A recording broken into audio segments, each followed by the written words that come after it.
जय गुरु जी। संगत जी, अनंतम शुक्राना गुरु जी।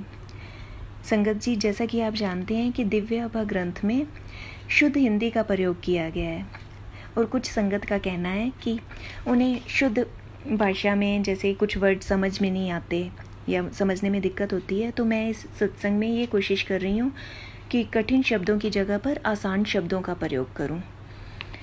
तो आज मैं जो सत्संग सुनाने जा रही हूँ वह है गुड़गांव के कमांडर राजकुमार शर्मा, जो रिटायर हो चुके हैं। उनके सत्संग का नाम है जीवन के कर्ता। उन्हीं के शब्दों में उनका सत्संग सुना रही हूँ। मैं जलवायु टावर सेक्टर 56 गुड़गांव में रहता हूँ। यह मेरा और मेरे परिवार के सदस्यों का गुरुजी की शरण में आने के पश्चात उनके साथ अपने अनुभवों का वर्णन करने का एक छोटा सा प्रयास है। इस अंतराल में मात्र गुरुजी के हाँ कहने भर से हमने अपना जीवन बदलते हुए देखा है। मैं अब यह समझ चुका हूँ कि गुरुजी स्वयं शिव हैं और उनकी क्षमता सर्वोपरि है। वह दया और प्रेम से भरपूर हैं और अपनी शरण में आए हुए प्रत्येक व्यक्ति को आशीर्वाद देते हैं। वह ही हमारे अस्तित्व का कारण है और हमें और अपने गुरुजी प्रभु और इस ब्रह्मांड के स्वामी की छत्र छाया में ही हम जीवन का आनंद ले रहे हैं। अंकल बताते हैं कि मेरी बेटी शुभा 2 वर्ष की आयु से दमा और एक प्रकार के त्वचा रोग से पीड़ित थी। उसको यह दुख झेलते हुए 17 वर्ष हो गए थे जब 2000 के आरंभ में मेरे एक मित्र ने गुरुजी का आशीर्वाद लेने की बात करी, परंतु वह हमें गुरुजी के पास नहीं ले गए। उस समय हम कालका जी में रहते थे। अगस्त 2000 में एक दिन जब हम सुल्तानपुर में एम्पायर स्टेट से गुजर रहे थे, मुझे अपने मित्र की बात याद आई और मैंने अपनी पत्नी को यह बात बताई। उसी समय मैंने निश्चय किया कि गुड़गांव आने के बाद मैं गुरुजी के दर्शन के लिए अवश्य आऊँगा। उस समय गुड़गांव में एक मकान की किश्त देने में आ रही कठिनाइयों के कारण हम उसे बेचना चाह रहे थे। मेरे पिता उस समय हमारे गाजियाबाद वाले घर में रह रहे थे और उनसे धन की आशा नहीं थी। अचानक गुरुजी के दर्शन करने के निश्चय के 15 दिन बाद ही मेरे पिता ने मेरे बड़े भाई को मेरे से गाजियाबाद वाला घर खरीदने को कहा। इससे मेरे पिता उस घर में रह सके और मुझे सितंबर 2000 तक गुड़गांव वाले घर के लिए धन प्राप्त हो गया। गुड़गांव आकर रहने की सब समस्याएं अब समाप्त हो गई। 16 सितंबर 2000 को अचानक मेरी बेटी के त्वचा रोग में वृद्धि हो गई और उसकी यह अवस्था 4 मास तक बनी रही। फलस्वरूप वह अपनी अर्धवार्षिक परीक्षाएं नहीं दे पाई। होम्योपैथिक औषधियों का सेवन करने से जनवरी 2001 तक उसकी त्वचा साफ हो गई थी, पर कुछ निशान शेष रह गए थे। 26 जनवरी 2001 को हम अपने गुड़गांव वाले निवास में रहने के लिए आ गए। पता नहीं क्यों मुझे लग रहा था कि हमारे गुड़गांव आने और मेरी बेटी के स्वास्थ्य में सुधार का कारण गुरुजी ही हैं। अतः मैंने एम्पायर स्टेट में गुरुजी के दर्शन करने का मन बना लिया। बिना किसी कारण विशेष के इस कार्य के लिए मैंने 17 फरवरी 2001 की तिथि निश्चित करी। संयोग से वह शिवरात्रि का दिन था। एम्पायर स्टेट पहुंचने पर कुछ लोगों से पता चलने पर मैं भाटी खान क्षेत्र में स्थित बड़े मंदिर पहुंच गया। मुझे गुरुजी के दर्शन हुए। किसी कारणवश मुझे लगा कि मैं जीवन भर इन्हीं गुरुजी को ढूंढता रहा था। एक और सत्संग बता रहे हैं अंकल। यदि भी शुभा पढ़ाई में निपुण थी, रोग के कारण उसे उसी कक्षा में रोक लिया गया था। मेरी बेटी को लज्जित ना होना पड़े, इस कारण मैंने उसका विद्यालय बदलने का निश्चय किया। मैंने गुरुजी से उसकी सहायता करने के लिए प्रार्थना भी करी। वह विज्ञान की छात्रा थी, पर उसे गुड़गांव के ही एक विद्यालय में कक्षा 11 में कॉमर्स विषयों के साथ प्रवेश मिला।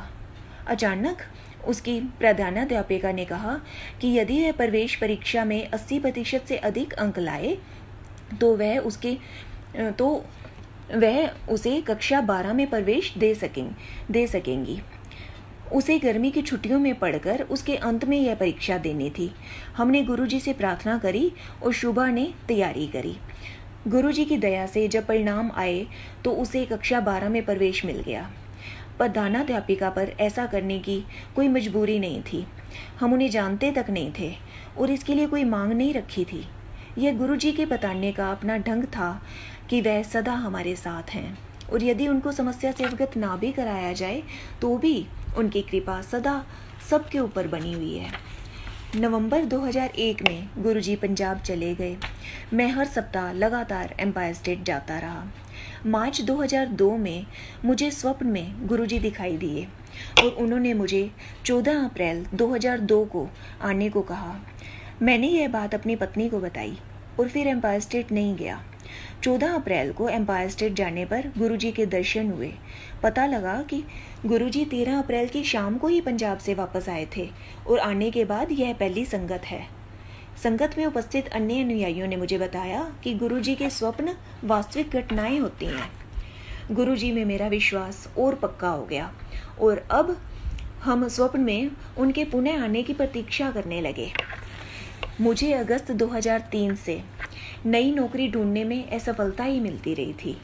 इंटरव्यू के बाद किसी न किसी कारणवश सफलता मेरे से दूर हो जाती थी। मेरी कंपनी भी मुझे पदोन्नति नहीं देना चाहती थी। अंततः सितंबर 2005 में साहस बटोरकर मैंने गुरुजी को आने वाले इंटरव्यू के बारे में बताया और उनसे कृपा करने के लिए विनती करी। गुरुजी ने कहा कि तू पैसेदा की करेगा, तू मेरे को ला जा।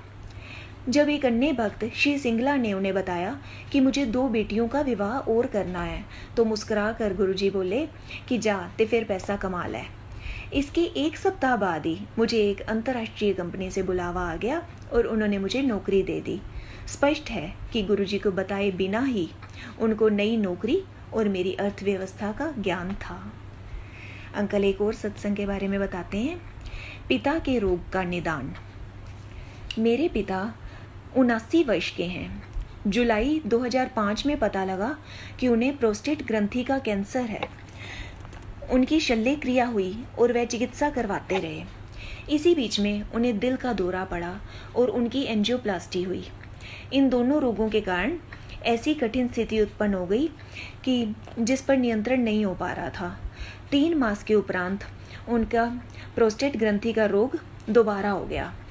मैंने उनसे गुरुजी के आशीर्वाद लेने का आग्रह किया। उस समय तक उन्हें गुरुजी में विश्वास नहीं था और उनके दर्शन के लिए कभी नहीं गए थे। वह मान गए और 2005 के अंत में गुरुजी के दर्शन के लिए एम्पायर स्टेट आए। हमने उनकी समस्याओं के बारे में कभी गुरुजी को नहीं बताया था। तत्पश्चात वह घर पर गुरुजी के चित्र के सामने ओम नमः शिवाय का जप करने लगे। धीरे धीरे उनकी सब औषधियाँ बंद हो गई और उनके सब टेस्टों के परिणाम भी सामान्य आए। उनके स्वास्थ्य में आशा से कहीं अधिक सुधार आया है और अब वह बड़े मंदिर के सब आयोजनों में जाते हैं। जय गुरुजी, अनंतम शुक्राना गुरुजी।